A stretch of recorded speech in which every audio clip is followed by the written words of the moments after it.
Hey everyone, welcome back. Today we're taking a trip back to 2007. Buckle up because we're going back to the year Keeping Up with the Kardashians premiered, Britney Spears shaved her head, and Harry Potter reached its epic conclusion. From technological leaps to global events, 2007 was a year of highs and lows. Remember those flip phones? Let's dive into the top moments of 2007. Get ready to reminisce, because we're about to uncover the moments that defined a generation.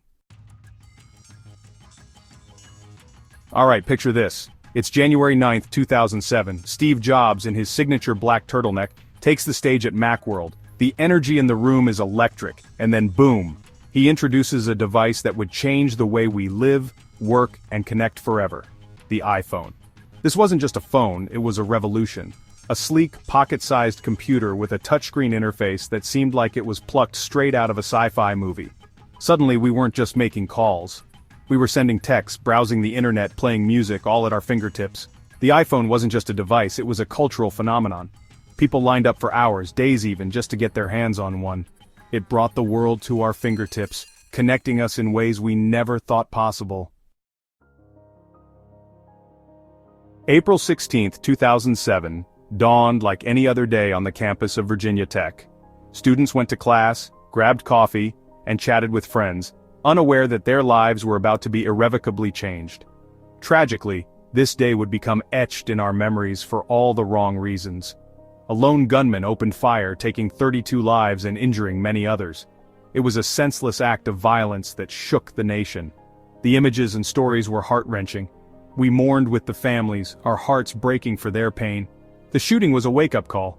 It ignited a debate about gun control, mental health, and school safety. People grappled with how to prevent such events. The shooting sparked protests and calls for change. The legacy of Virginia Tech lives on in the fight for a safer future. While the world reeled from the tragedy at Virginia Tech, another crisis was brewing, one that would have far-reaching consequences for the global economy. In the financial world, cracks were beginning to show, cracks that would soon widen into a full-blown crisis. Remember those subprime mortgages everyone was talking about? They were marketed as a dream come true, a way for people with less than perfect credit to achieve home ownership. But these loans were built on shaky ground, with adjustable rates that could skyrocket, leaving homeowners struggling to make their payments. By August, the crisis had escalated. Banks like BNP Paribas were freezing funds because of their exposure to these risky mortgages.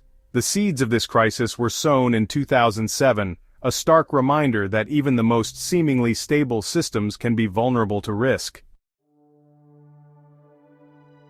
Amidst the turmoil and uncertainty of 2007, there was a beacon of light, a moment of pure joy and escapism that united millions of people around the world. On July 21st, the seventh and final book in the Harry Potter series, Harry Potter and the Deathly Hallows, hit bookstores. Remember the anticipation, the midnight release parties, the lines snaking around bookstores? It was more than just a book release, it was a cultural phenomenon. J.K. Rowling's magical world had captured the hearts and imaginations of an entire generation. Fans devoured the book, staying up all night to uncover the fate of Harry, Ron, and Hermione.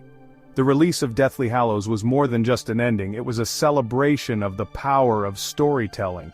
It was a bittersweet farewell to characters who had become like friends, but their story would live on in the hearts and minds of readers for generations to come. As the world grappled with economic uncertainty and the threat of climate change, a global concert aimed to raise awareness. On July 7, 2007, Live Earth took place across 7 continents, with over 150 acts performing in a 24-hour marathon. From New York to London, Sydney to Rio de Janeiro, millions tuned in to watch artists like Madonna, The Police, Genesis, and Pharrell Williams. The message was clear: climate change is real, and we all have a role in addressing it. Live Earth wasn't just about music, it sparked a global conversation about the environment. The event spurred countless conversations, prompting people to think about their impact and the steps they could take to make a difference. It showed that music and entertainment could be powerful tools for change, and that even in the face of global challenges, there is always hope when people come together. In the realm of American politics, 2007 marked a historic first. On January 4th, Nancy Pelosi was sworn in as Speaker of the House, becoming the first woman in history to hold this powerful position. It was a watershed moment for women in politics, shattering a glass ceiling that had stood for far too long. Pelosi's rise to the speakership was the culmination of a long and distinguished career in public service. As Speaker, Pelosi wielded considerable influence, shaping the legislative agenda and playing a key role in passing landmark legislation. Her leadership was instrumental in the passage of the Affordable Care Act, expanding access to healthcare for millions of Americans.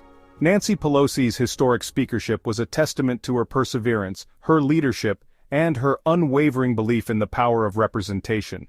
Her journey served as an inspiration to countless women and girls, showing them that there are no limits to what they can achieve. Remember that iPhone revolution we talked about earlier? Well, 2007 also saw the emergence of a powerful competitor in the smartphone arena. On November 5th, Google released the first version of its Android operating system, laying the foundation for a new era in mobile technology. Android offered an open-source alternative to Apple's iOS, allowing manufacturers to customize the software for their devices. This open approach fostered competition and innovation, leading to an explosion of affordable Android smartphones that quickly gained popularity around the world. The early days of Android were a bit rough around the edges, but the platform rapidly evolved, with each iteration bringing new features and improvements. The rise of Android transformed the mobile landscape, making smartphones accessible to a wider audience than ever before. Today, Android powers billions of devices worldwide, from budget-friendly phones to high-end flagships. On December 27, 2007, the world mourned the loss of a global icon, a woman who had dedicated her life to fighting for democracy and the rights of her people. Benazir Bhutto, the former Prime Minister of Pakistan, was assassinated in a suicide bombing that sent shockwaves across the globe. Bhutto was a trailblazer, the first woman to lead a Muslim-majority country. She was a symbol of hope and progress, a powerful voice for democracy in a region often plagued by instability and conflict. Her assassination was a devastating blow to Pakistan and the world, extinguishing a light that had shone brightly for so long. Bhutto had returned to Pakistan from self-imposed exile just months earlier, determined to contest the upcoming elections and bring her vision of a democratic and prosperous Pakistan to fruition. The international community condemned the assassination, calling for a thorough investigation and urging Pakistan to stay the course towards democracy. Benazir Bhutto's legacy continues to inspire people around the world, a testament to the power of one person to make a difference. It wasn't just news and world events making waves in 2007, the world of television was about to be forever changed.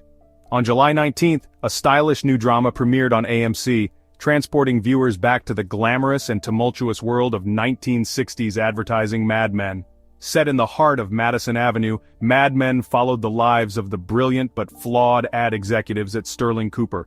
The show captivated audiences with its stunning visuals, sharp writing, and complex characters grappling with the changing social and cultural landscape of America. At the center of it all was Don Draper, the enigmatic creative director, a man shrouded in mystery and haunted by a troubled past. The show was a critical and commercial success, winning numerous awards, including multiple Emmys and Golden Globes. Mad Men wasn't just a television show, it was a cultural phenomenon, influencing fashion, music, and even the way we think about the 1960s. While Live Earth used music to raise awareness about climate change, a global agreement signed in 1997 came into effect in 2007, marking a significant step in the fight against global warming, the Kyoto Protocol. The Kyoto Protocol was a landmark treaty, representing the first international agreement to set legally binding targets for reducing greenhouse gas emissions. Over 190 countries committed to reducing their emissions to levels below those of 1990, aiming to mitigate the effects of climate change. The protocol was not without its critics. Some argued that the targets were not ambitious enough, while others expressed concerns about the economic impact of reducing emissions. Despite its limitations, the Kyoto Protocol was a crucial step forward, establishing a framework for international cooperation on climate change. It served as a reminder that we are all in this together and that international cooperation is essential if we are to create a more sustainable future for generations to come. Wow, what a year, right? From the launch of the iPhone to the final Harry Potter book, from political milestones to cultural touchstones, 2007 was a year of incredible highs and heartbreaking lows. Thank you for joining us on this trip down memory lane. Don't forget to like, comment, and subscribe for more videos on the moments that shaped our history. We'd love to hear your memories of 2007. What were some of the moments that stood out to you? Share your thoughts in the comments below.